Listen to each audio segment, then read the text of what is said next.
ना जैसी राधे। समय की कदर। समय की कदर हर किसी को करनी चाहिए, क्योंकि जो समय चला जाता है वह वापस लौट के नहीं आता।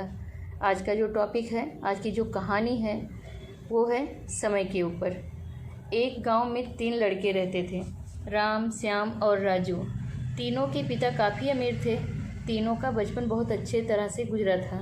उनके माता पिता कभी भी उनकी कोई भी मांग को अनदेखा नहीं करते थे।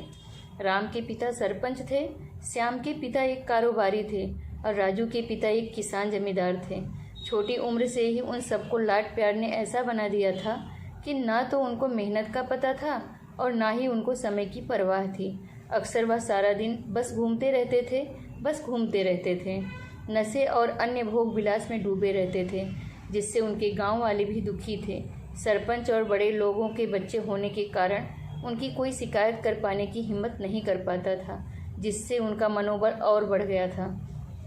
एक दिन उनके गांव में बहुत तेज बारिश हुई, जिससे सब लोगों को नुकसान हुआ, जिसमें इन तीनों के पिता भी थे। लेकिन इतना कुछ होने के बाद भी उनके बेटों का वही हाल था। वो बस घूमते रहते थे, नशा करते, भोग विलास करते रहते थे। माँ बाप काफ़ी चिंतित रहा करते थे।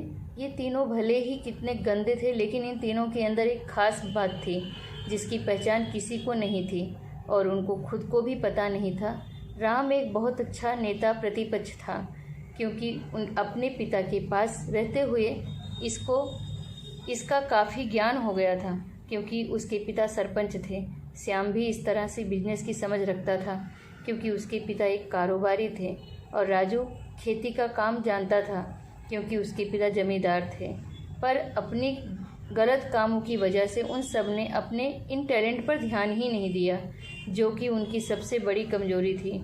इस तरह से इनकी बदमाशियों को देखकर इनके पिता उन्हें सीख देने की सोची। तीनों पिताओं ने आपस में बात करी और उसका एक हल निकाला। तीनों पिताओं ने अपना अपना काम अपने अपने बेटों को सौंप दिए, जिससे उनको समय की कदर का पता लग सके। तीनों के पिता ने एक वसीयत बनाई, जिसमें ये लिखा था कि 1 वर्ष के अंदर इन तीनों को 10 लाख रुपए कमा कर देने होंगे, जो बिना किसी गलत काम करके कमाए गए हों, और तीनों को अलग अलग स्थान पर रहना था। इन तीनों को 5-5 लाख रुपए भी दिए गए, ताकि उनको अपना काम स्टार्ट करने में दिक्कत ना हो। पहले तो सब खुश हो गए कि हम आज़ाद हो गए, हमको पैसे मिल गए, और ऐसा सोच करके इन्होंने फिर से काफ़ी मौज मस्ती करने में समय लगा दिया। इस तरह से 6 महीने बीत गए और इनका काफ़ी सारा नुकसान भी हुआ।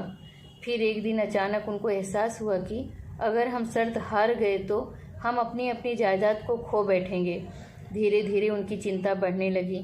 एक दिन वो इसी उधेड़ धुन में एक पार्क में बैठे थे और कुछ डिस्कस कर रहे थे। उनको एक छोटी सी लड़की मिली। वो फूल बेच रही थी और साथ में पढ़ भी रही थी। तीनों लोग उस लड़की के पास में गए। तभी राम ने लड़की से बोला, बेटी आपकी उम्र क्या है? तो लड़की ने जवाब दिया कि मैं 12 साल की हूँ अंकल। इतना सुनते ही राम ने आश्चर्य से पूछा कि आप इतने छोटे होकर के खेल नहीं रहे हो? इस पर लड़की ने जवाब दिया कि मेरे पापा अब इस दुनिया में नहीं हैं, माता बीमार रहती हैं, इसीलिए मैं ये काम करती हूँ। ये सुनकर राम ने अपना पर्स निकाला। उसके पास जो भी पैसे बचे थे वो उस लड़की को देने लगा। उसके बाद लड़की ने बोला, अंकल आप भी फूल ले लो, मुझे बहुत खुशी होगी, क्योंकि अगर मैं आपसे फ्री में पैसे ले लूँगी तो फिर मेरा पढ़ाई में मन नहीं लगेगा, मैं कामचोर बन जाऊँगी, क्योंकि यही समय है जिस समय मैं अपना भविष्य लिख सकती हूँ। राम ने उस लड़की से सारे फूल ले लिए और तीनों घर लौट आए। उस फूल वाली लड़की का उन तीनों लड़कों पर बहुत गहरा प्रभाव पड़ा। रात भर उन तीनों ने उसी बच्ची के बारे में सोचते रहे और उन्हें एहसास हुआ कि वो तीनों कितने गलत थे। तीनों ही दोस्तों को एहसास हुआ कि आज भी उनके पास 6 महीने का समय है अपने पिता के दिए गए काम को पूरा करने का और भविष्य बनाने का। इसी दौरान सबने सोचा कि अगर बचे हुए समय का सही उपयोग करें तो अभी भी बहुत कुछ किया जा सकता है। इस तरह बाकी दोस्तों ने भी सोचा और दूसरे समय में आकर काम तलाशने लगे। उनके शर्त में यह एक शर्त थी कि उनको जो भी काम करना है वो अपनी पहचान बताए बिना करेंगे, जिससे ये साफ था कि उनको काम नहीं मिला। और जब काम नहीं मिला तो उन्होंने सोच लिया तो अब तो वो अगर कुछ भी करेंगे अपने गांव में जाकर ही करेंगे, भले ही उनके पिता कुछ भी सोचें, लेकिन फिर भी अपने गांव में जाएंगे, अपने गांव में कुछ नए काम करेंगे, भले ही उनको अपने पिता की वसीयत ना मिले। तीनों लड़के अपने गांव में फिर से आए और अपने अपने पिताओं से जा कर के मिले और उन्होंने अपने अनुभव के बारे में बताया और बोला कि वो आगे से ऐसी गलती नहीं करेंगे और वो उन्हें माफ़ कर दें। लेकिन पिता तो शर्त पे अड़े थे।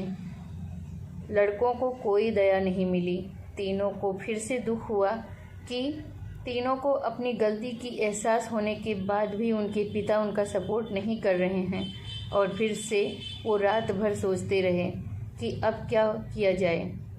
तीनों ने मिलकर एक स्कीम निकाली। राम अपने मित्रों के साथ में मिलकर लोगों की प्रॉब्लम को सुलझाने लगा, जिससे उसको गांव की समस्याओं का ज्ञान हुआ। इसी तरह श्याम भी गांव के विकास के लिए नए नए तरीके सीख गया और राजू को किसानों और बीजों का ज्ञान हो जाने से उसको काफ़ी फ़ायदा हुआ। तीनों ने मिलकर अपने बाकी पैसों को सही ढंग से सही जगह लगाकर गांव को एक नया रूप दे दिया। उनकी कड़ी मेहनत से गांव के लोग क्या दूसरे शहरों के लोग भी उनकी तारीफ़ करने लगे। उनका गांव तरक्की करने लगा। नई तकनीकों के कारण हर वर्ग के लोगों से उनका जुड़ाव होने लगा और एक समय आने के बाद उनके पिताओं ने भी उनको माफ़ कर दिया। इस तरह से उन तीनों को समय की कीमत का अंदाज़ा हुआ कि पहले वे कितना समय बर्बाद कर रहे थे, लेकिन जब से उनको समय की कीमत का अंदाज़ा हुआ तब से उन्होंने समय को बर्बाद नहीं किया और काम करके पैसा कमाया, नाम कमाया और ये सीखा ईमानदारी से ज़िंदगी कैसे जीते हैं। दोस्तों, कुल मिलाकर कहने का मतलब यही है कि आप समय को बर्बाद ना करें। अगर ये समय आपके हाथ से निकल गया तो कुछ नहीं कर सकते। और हाँ, समय के पास इतना समय नहीं है कि वो आपको दोबारा समय दे। समय बर्बाद करने का हज़ारों तरीका है, लेकिन आप ऐसा कोई तरीका चुनिए जो आपकी ज़िंदगी बदल दे, इस समाज की ज़िंदगी बदल दे, इस देश का भविष्य बदल दे।